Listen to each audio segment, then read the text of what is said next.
Various other studies have corroborated the fact that foreign nationals dominate the spaza shop industry in townships across South Africa. It is inevitable, under such circumstances, that local spaza shop owners are frustrated by being unable to thrive in their own communities, especially as the factors behind their inability to thrive are down to the structural constraints rather than personal weaknesses. These constraints include a cost of living challenge that has eroded disposable income for local households, lack of access to credit and funding instruments for small and micro enterprises from major funding institutions, as well as lack of access to markets. This has given foreign shop owners the edge, as foreign spaza shops are often owned through shareholding agreements, which allow for a bigger startup investment than the average investment by locals. This means they have a greater buying power, can buy in bulk, and can offer more competitive prices. Foreign-owned spaza shops also often extend credit and other goods in flexible quantities. These are factors that must be appreciated in the discourse on why local spaza shops struggle to compete. In recognizing these factors, it is also important that as a responsible government, we also safeguard the economic interests of South African citizens in this volatile global economic environment. Various inspections have also found it present in some foreign-owned shops, which might imply lack of proper handling in light of subsequent cases of illness and death. While we await details on the recent incidents, we also appeal to parents and communities to not use halipirimi for rodents and pest control, as the substance is extremely harmful, particularly to vulnerable groups such as children. Let's unpack this further with the Gauteng Finance and Economic Development Head of Department, Mpho Nawa. Mpho, thank you so much for joining us. Really do appreciate it. Perhaps to start here, the MEC describes there quite succinctly the uncompetitive or anti-competitive environments that local spaza shop owners are faced with, especially against foreign-owned spaza shops. The fact that they have greater collective buying power, the fact that they have flexible pricing due to that, and that they often have, he didn't mention it, but what we have heard from spaza shop owners is that they often have lower overheads. This is because oftentimes these spaza shops they operate out of is also their place of residence, and that means that it is a single cost and not a double cost. The confluence of those factors means that local spaza shop owners can't meaningfully compete, given that the township economy has a 200 billion rand GDP in Gauteng alone. What can be said about the interventions that are considered by the department in making the environment a lot more fairly competitive? No, thank you very much. I think you have a point. One of the things that the department wants to do is really to activate municipalities to enforce bylaws, so that no person who does not comply is allowed to, in particular the illegal immigrants in South Africa or illegal business in spaza shops. So the essence here is that local government must come on board and we enforce compliance, that we can actually allow South Africans to have an opportunity also to grow. I mean, if you were to apply your hygienic standards, there's no way you have a shop, you sell, you sleep, you use it for any other thing. So that's the essence of why the MEC has also said part of the campaign, and tomorrow he will be in Sharpeville. He has met with the MMCs of different municipalities yesterday afternoon.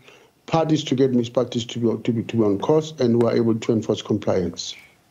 Yeah, tell us about the multidisciplinary team that had been put together by the MEC as an inspection team, which includes South African Police Service, the the Johannesburg Metro Police, the Department of Home Affairs, the Department of the Consumer Unit in the Gauteng Department of Economic Development, and a lot more other entities. Talk to us about that, and what will their program of action be over the coming months and weeks? Well, part is to help South Africans, in particular those who are doing business, other shops, and those who are in manufacturing, to fix their business, to ensure that they have necessary documentation to run their small business.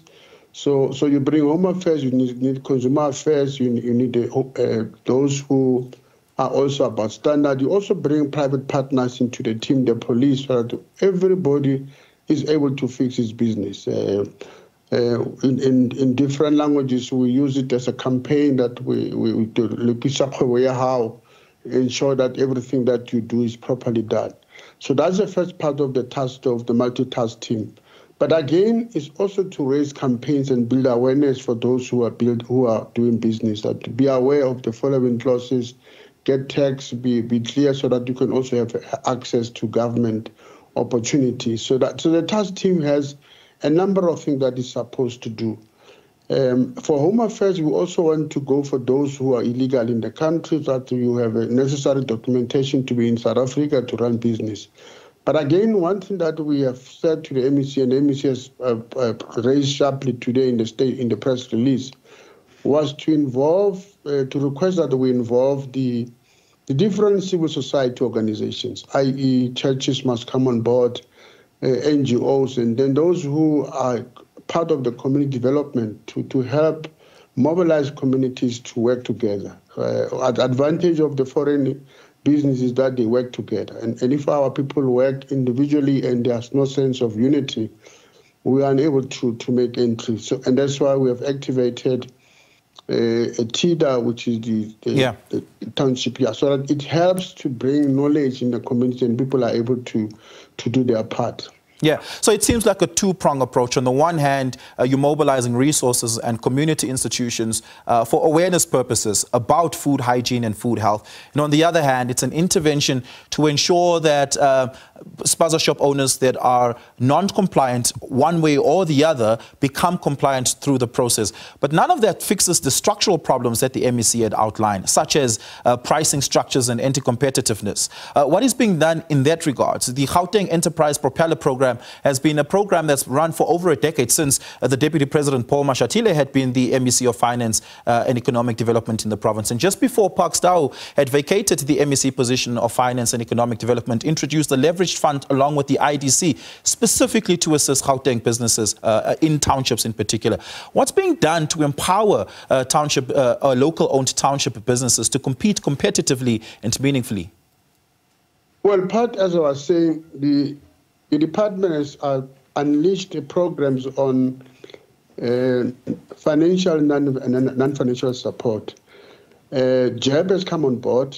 There's a partnership with ABSA. Of course, the requirements have also constrained people to access government resources on funds. So we have got into a deeper discussions with the fund to say they must actually not put too many requirements to a point that they exclude those as small on cost, that we are able to create an environment where people have access to this fund. But again, we have had partnered with a body of a network of what we call family tree, which can create an opportunity for us to access all the network of Spaza shop across the province. Of course, there have been teething problems, but one of the things that we thought we should do is to review and get opportunities for people to have access to these opportunities. So we have had last week, Friday, we had a Katlehong team to talk to. But as I said, one of the things that we want to do very sharply, and the MEC would launch soon, is to go to every region of Gauteng and spend time there with Mbizo to even involve the same people that are in Spaza shops who are South Africans, to engage them and say, what best can we do to work together? So government is going to put money aside to support them. Yeah, we're going to have to leave it there. Thank you so much for your time. Really appreciate it. Mpho Nawa, the head of department in the Gauteng Finance and Economic Development Department.